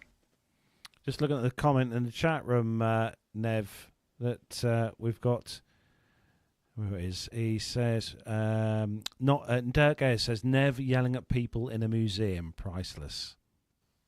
Yes, don't touch that aircraft and things like that. Yes, I think that there's, because Brooklands has got so much history, because it's a real nice sort of fusion of motor racing and airline operations. If you think about where it is, just outside of Weybridge, where British Aerospace are based and the British Aircraft Corporation, and there's so much history of engineering around there as well. It's fantastic, and it was very fitting that we were able to have our 400th show down there as well, of course, which was fantastic. And if you get the chance to go, just do a quick Google search on Brooklands Museum, and all the information will be there for you.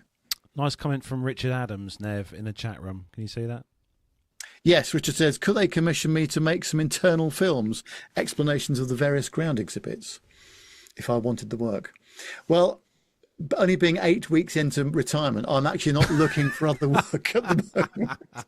But, going forward later on, perhaps there might be opportunities. I've got some bits and pieces lined up that I'm doing anyway for some other people. But, retirement, the clue is in the word there, you see. But we will see. We will see. Right, Nev, what is coming up next on the show? It's a subject which I know nothing about, so I'm going to pass that over to yourself to introduce. Right, it's time for military. Lots of bogies, 13550, Angel 16, heading 340. Okay. Now there's 8 bogies.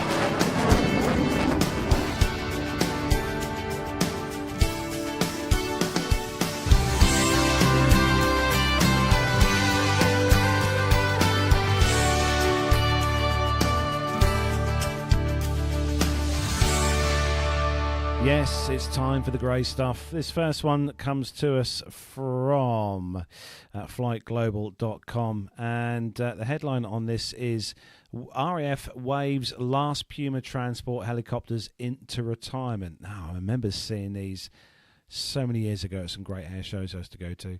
The UK Royal Air Force has performed a series of farewell flights with its last Puma HC-2 transport helicopters as the veteran type bows out after almost 54 years of service. I never, until I read this story, didn't realise that they were that old. Conducted on the 26th of March, the commemorative activity was completed by the Royal Air Force's Benson, Oxfordshire base, 33 Squadron, that was followed by a day later by the final flights made by RAF Akrotiri, Cyprus, deployed 84th Squadron. The retirement of the Puma at this point will enable avoidance of additional in-service costs and focus efforts on introducing Puma's replacement as quickly as possible, the Royal Air Force have said.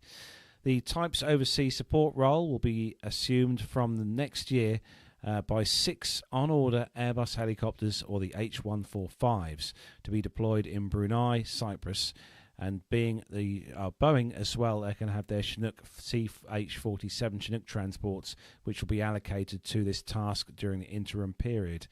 But the UK Ministry of Defence has yet to finalise a planned procurement via its new medium helicopter programme, which sees the Leonardo helicopters, AW149, as the lone remaining candidate. 17 Puma HC2s were in active use prior to the MOD's November 2024 announcement that the type would leave use by the end of March this year. The RAF introduced the utility type into service back in June 1971. And as I said, I really didn't realise that the Puma was this older helicopter. Having seen this at various air shows over the course of my many years, I didn't realise the Puma was that old, but obviously it is. So, Nev? Yes, I thought it was a Ford car, actually. Obviously. They've made the most out of the final flights, haven't they? It was they were whizzing all over the country, and our chum Graham Haley, I think, down at Middle Wallop, was able to see them going across his airfield as well. I believe they went over to Aldergrove as well, because they were based there for a very long time. A large contingency of them. Yeah, that's right. Yeah, brilliant. And but no, hard to believe they've been in service for that long, isn't it? Incredible. Yeah. So, Andy, you've got the next story. Yes, this one's from FlightGlobal.com, and the US Air Force fuels Embraer's ambition with KC-390 Agile Tanker. Embraer believes its KC-390 is well positioned to enter the US Air Force's future inventory in a proposed Agile Tanker guise, despite walking away from a partnership with the US-based potential prime. Working with L3 Harris, the Brazilian airframer conducted studies into a version of the twin-jet airlifter optimized for US Air Force use, before their relationship ended towards the end of last year. A central component of their work was to explore the feasibility of installing a lightweight in-flight refueling boom beneath the aircraft's rear cargo ramp. Earlier in 2024, the pair responded to a request for information from the USAF related to tanker technologies. Embraer's Defence and Security Chief Commercial Officer puts the parting of ways down to different priorities between the companies and notes maybe Embraer wants to move faster. Embraer will promote the KC-390 to the US services at the Aerial Refueling Systems Advisory Group 2025 conference in Las Vegas from the 29th of April to the 1st of May. Meanwhile, he says there is a lot of interest from the US in aerial firefighters as operators look to modernise their ageing fleets. The KC-390 can be equipped with a MAFFS-2 system as a temporary modification, with the Brazilian Air Force, which has employed the capability to help fight forest fires in August 2024, recently having ordered a second kit. It's a bit of a chubby aeroplane, this one, isn't it? It must be able to carry a lot of stuff. Yeah, no, I can see that. Yeah, definitely. Yeah, I've just got some pictures on the screen. There we go, sort of showing that refueling boom. Now, if you can see, it's quite on impressive. The screen there. Yeah, it's there. There we go. Jonathan Warner will love that. Actually, on that note, Mr. Warner, did you know, guys, he is over in the US enjoying a lot of military goodness right now. I hope he's not taking unauthorised photos of military aircraft in the US. No. Otherwise, we may not see him again. We may not. But from the last message I had from him yesterday, he is enjoying himself quite a bit, definitely. And you know, we always joke about the fact that when Mr. Warner goes to air shows in the UK here, and he tends to spend, or take over sort of 10,000 photos. I think he's probably going to have quite a task ahead of him when he gets back with the amount of photos and video that he's taken since he's been out there. I mean, his chemist is going to be overwhelmed. All those films he's got to send in. It's going to be incredible, isn't it? Right. Now, handing things over to you now, Andy, I think. Yes, and I have a special guest with me, my wife. So, the big announcement that we have for you guys, if you remember last year, we both stupidly did a 100-kilometre challenge from London to Brighton. That was right. And the reason we did that was to raise money for Mind. And Ruth's going to talk about that shortly. But before we get into that, our big announcement is my employer have very kindly donated a 2-hour session in one of our A320 simulators for whoever wins the prize and up to 3 other guests. Now, Carlos, yes, you can enter as well. Anybody can enter this one as it sits outside of PT UK and it's all about my wife's charity, which she'll quickly tell you a little bit about now. Yeah, I like to say your employer. Are we not allowed to thank your employer? Not on here, but okay. People will see. Hi, I'm Ruth, long suffering wife of Andy. No, I'm only joking. Not long suffering. Thank you for letting us have a little guest spot on the podcast. So yeah, we've been trying to raise money for Mind for sort of 5.5 years now.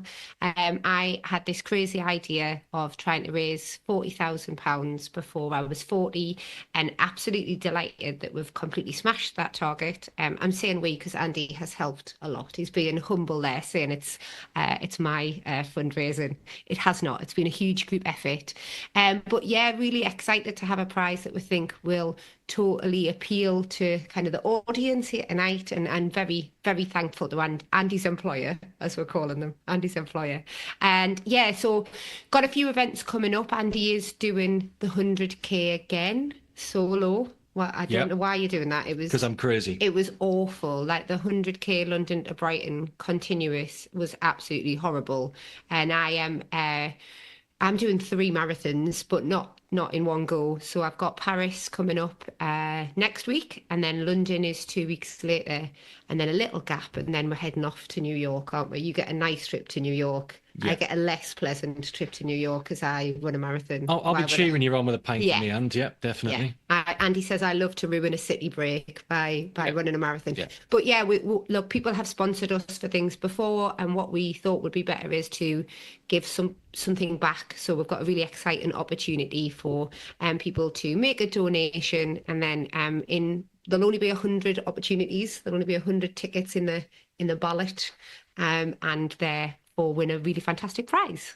Yes, so how this is going to work is there will be a link in the show notes to an MS Forms, and basically follow this link, fill in your details, and then make sure that you give a donation. We're asking for this prize in particular, a £30 donation as sponsorship for me and Ruth to do all of these silly things. Yeah, like our logic is that people would probably lash us like sort of £20-30 for doing them, and we don't want people to do that. We feel like we've asked people loads of times to sponsor us, but would like to say we're limiting the number of donations into the draw. And therefore it means more people. Yes. Sorry. I was getting to that. But... This is why we don't put that together. That'll be terrible. Yes, so it's a £30 donation. There'll be a maximum of 100 places in this ballot, and once we've filled up the 100 places, then we'll draw out the winner. And once we have the winner, I will be your training captain on the day in the simulator, and we will agree a time and a place where we're going to do it. A few different locations. Yeah. Choose as well. Either in the UK or we've got a place in Europe as well for people who are based out there. So that's basically it. 100 tickets. Up to 4 people as well. Yeah, Did you I say mentioned that? Yes. 100 tickets, £30 a ticket, and once we've reached the 100, we're going to close it and draw it. So that's the big announcement.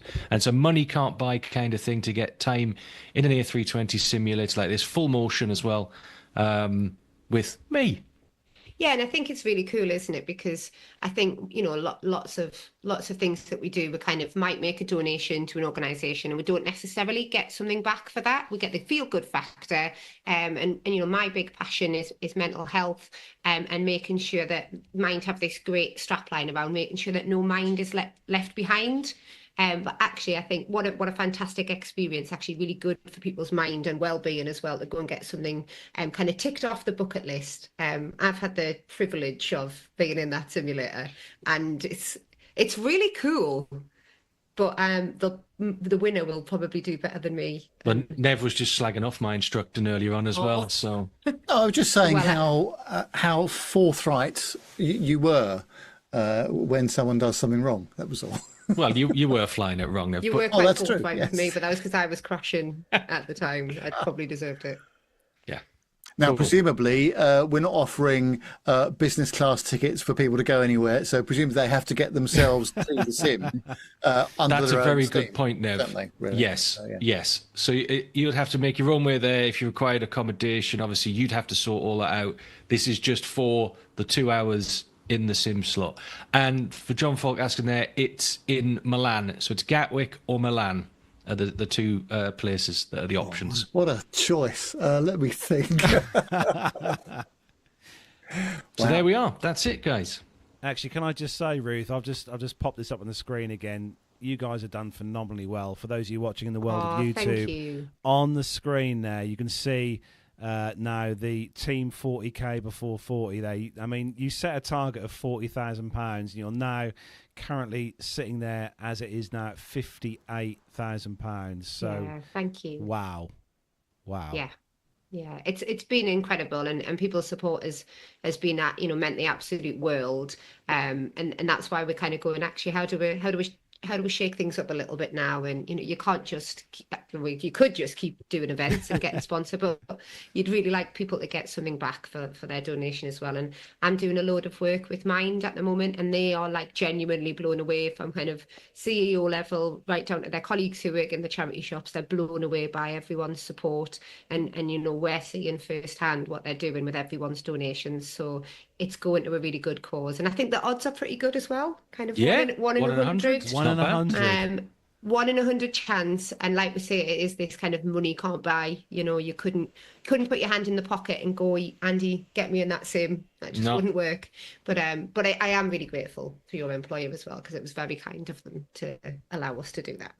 Just as a matter of interest, Andy, ballpark kind of rough figure. What would it, if I was to go and raid our joint account right now? Not that I would, because Gemma's just over there. But how much would it cost me to have a 2-hour session over there in the sim, roughly? For 2 hours, you'd be looking at about 1,500 to £2,000. Oh. Didn't we just say it's money can't buy, and you've just put a price on it? You can't buy time in my employer's simulators. Oh, right, but if okay. you bought time in other Exactly, simulators. And your time, of course. And my time. Plus your, exactly. Your instruction.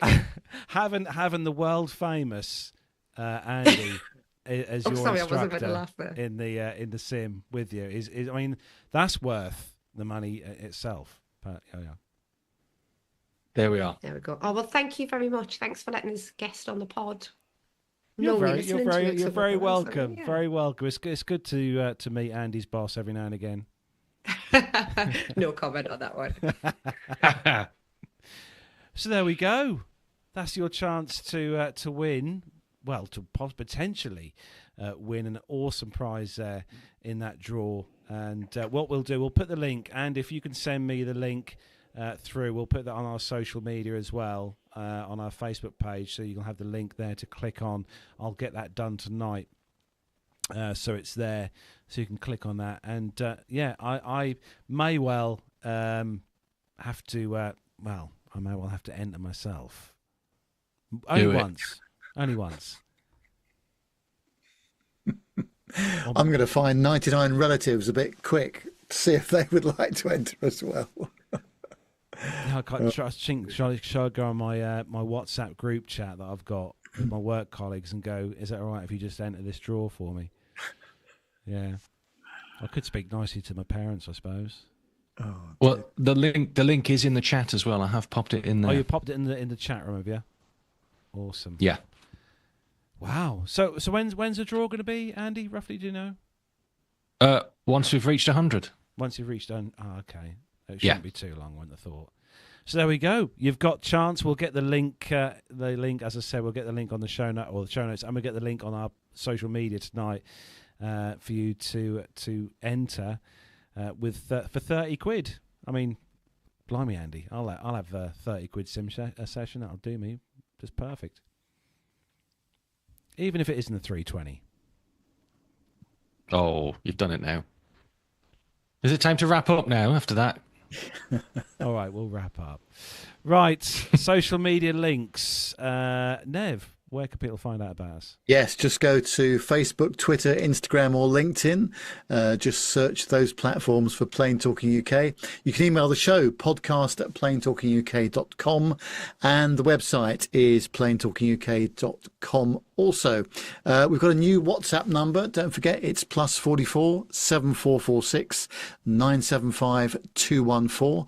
That's +44 7446 975 214. You can subscribe to our YouTube channel, of course. You'll get notifications when we go live, and you can help shape the conversation of the show by joining us in the chat room, as many people have done this evening. So just go to youtube.com and search for Plane Talking UK. You may have heard me reading out our Patreon and PayPal donators earlier on. So if you would like to assist us with the running costs of the show and make a small donation, you are very welcome to do so. Just go to our website, planetalkinguk.com, and all the details are on there. Yeah, just looking at the link. You've popped the link in in our group chat, haven't you, Andy? So I shall pop that in the chat. Can I pop that in the chat room? Is that easy? Oh, I've tried. You give it have you a try as well. I'll have a go. See if I can pop it in the chat room now. Bear with me a second. Let's see if I can get that link in the chat room. Let's have a look here. I think sometimes YouTube There we filters. go. Oh, there you go. Yep. Hopefully that has worked. Good there work. we go. That link is in the chat room there. For you to And it click works. on. And it works. Good. Even better. So there we go. Get on the page and support that awesome charity, and you could potentially grab yourself there a session in the sim with our very own Andy, Captain Andy. I mean, what more could you want, Andy? Honestly. For my feet not to hurt after this 100k, but I know that's not going to happen. Oh, okay. Oh yeah. I forgot that part of the thing. Yeah. Well, me and Nev will be there to cheer you on, won't we, Nev? Oh yes, no, definitely. So no, I was just saying in the chat room, I didn't mind driving 100k, perhaps driving the support vehicle for you. Yeah, come along. You bring the pot noodles and the Haribo, yeah? Yes. Oh. I was just going to say, Andy, what's your food of choice going to be when you get to the very end? What's that craving going to be? Well, last time I did it, they had a barbecue at the end last time at like 4 o'clock in the morning. I'll happily have a barbecue again at 4 o'clock in the morning. Oh, wow. There we go. Right. Well, we better wrap up then. Episode 545 of the Plane Talking UK podcast. Big thanks to everyone who's tuned in tonight for the show, and everyone who's tuned in tonight to listen to our awesome stories we've had tonight also.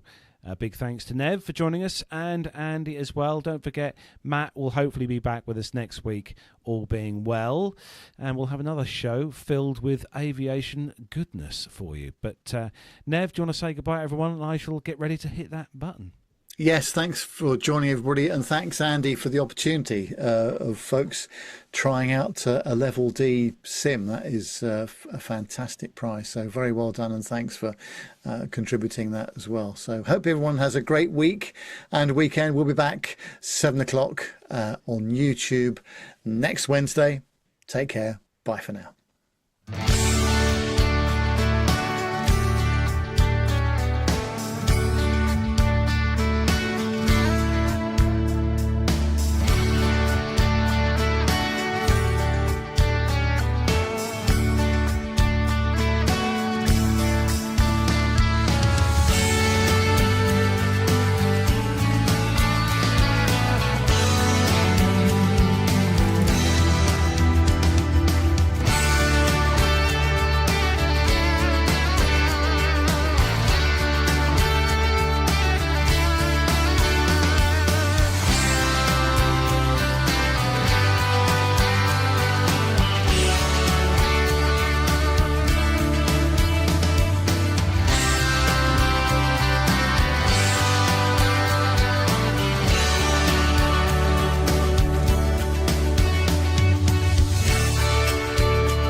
And there we go. Another Reached show. 100 yet? Another show in the can have reached 100. Yeah, I've just gone on and purchased all 100 tickets. Oh, damn. Yeah. Honestly, it's so tempting. Or at least, I think to buy 10. PTUK presenters should be disallowed from entering the competition. Really? No, I don't. Oh, dear. I'm not going to enter. Do you know? Since we started this show, since we started this podcast, I think me and Nev especially have been so lucky that we've been able to go into various sims and fly and do whatever we want to, haven't we? Really, Nev. So we yeah. Well, there's in the chat room. There's Bill, John, and Kes have already bought their tickets. You guys are awesome. So they are going for it, which is fantastic stuff. Bill said, but he's in Canada, obviously. If he wins, you guys can fight it out as to who uses it. Wow. That's something I'd like to see. Oh, great. Brilliant stuff. Now, the problem here, chaps, is somebody's put in anonymous, and it did say quite clearly on the form to put your... please use the same name on this form as your donation on Just Giving. Otherwise, we don't know who you are. Oh. Yeah, that's awkward, isn't it? Yeah, please Bill. put your Bill your is correct anonymous. name. Okay. Bill. Oh, dear. Right, cool. I can get that one noted. That's cool. John Falk says it might have been him as well. No. No. John's name's in there correctly. Okay. Oh, John's is in. That's okay then. You're all good folk. Thank you very much. I'm probably going to have to provide you some content from this ridiculous walk as well. I didn't do any last year. Yay! That'd be good. Because Ruth was doing it all last year because she was doing it with us, but because I'm not a big fan of social media. I've just sent my dad a WhatsApp with the link to say, do you want to buy a ticket? So where is the walk, Andy? Remind me. Richmond to Brighton. God, blimey. So it goes all the way along the towpath, then across the river, then cuts down into like South London. Then you go across the North Downs, under the M25, and then enter the hell that is the South Downs for the remaining like 70 kilometres. There's a lot of gradient there, isn't there? Yes, as I found out last year, Nev, at 2-3 o'clock in the morning, the tipping down rain, as I was sliding down hills. God, my legs are aching just thinking about that, let alone actually carrying it out. But wow, well, good for you, mate. Thank you very much indeed. Pleasure. Yeah. Pleasure. Right. Cool. We did quite well. There's just three of us tonight as well. We went quite long. We done pretty well. Yeah. I'm just grabbing the link that you sent through WhatsApp, Andy. I'm going to pop that on our Facebook page. Oh, brilliant! Something I didn't. I mean, not that it matters once you go to the link, but do remove my employer's name from that to go on the socials. Is it on that link? Is it? If you're just using the link, mint, Yeah. right? Whatever you Yeah, want. I'm just using the cool. link. Yeah, just the link. Yeah. Right. Okay. But they are very kind for donating that.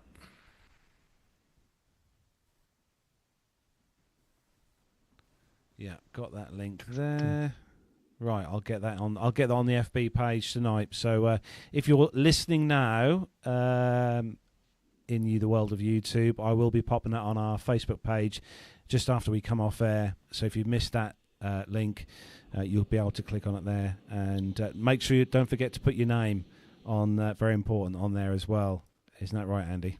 Make sure you put your name on the entry form or the ticket form. Yes.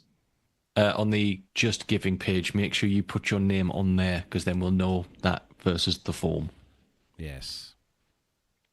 Mazuz makes a good point actually in the chat room, and I've just seen some of the BBC news tonight, and it's just horrific. And Mazuz says, whilst people are in a charitable mood, please could you mention the dire situation in Myanmar? Colleagues have family who are homeless with limited food and water. And just seeing some of the pictures from there this evening, it's absolutely horrific. I mean, they were talking about over 2,800 deaths so far, and there's bound to be many more than that. And you can just imagine what the conditions are like there, can't you? So spare a thought for that charity as well. Yeah, terrible scenes there, and it's I think it's what was it, 7 point whatever it was, that quake magnitude. It's huge, terrible. And also, of course, 800 miles away in Bangkok as well. I mean, this is the thing, isn't it? And there's still a lot of people displaced and buildings very vulnerable there too. So absolutely horrific, isn't it? Terrible. Yeah, awful. Absolutely awful. Yeah. Right. Mr. B, would you like to say goodbye to our glorious chat room? Big thanks to everyone who's tuned in to the show tonight. In the YouTube room. So, hand over to you, Ned. Thank you. Yeah, thanks very much to everybody for tuning in tonight. Really appreciate your contributions and your comedy at times as well. Some of the things we couldn't read out, but you keep us very amused all the same. But hope you have a great rest of the week and the weekend. See you next week, 7 o'clock UK time on Wednesday. All the very best. Take care. Bye for now.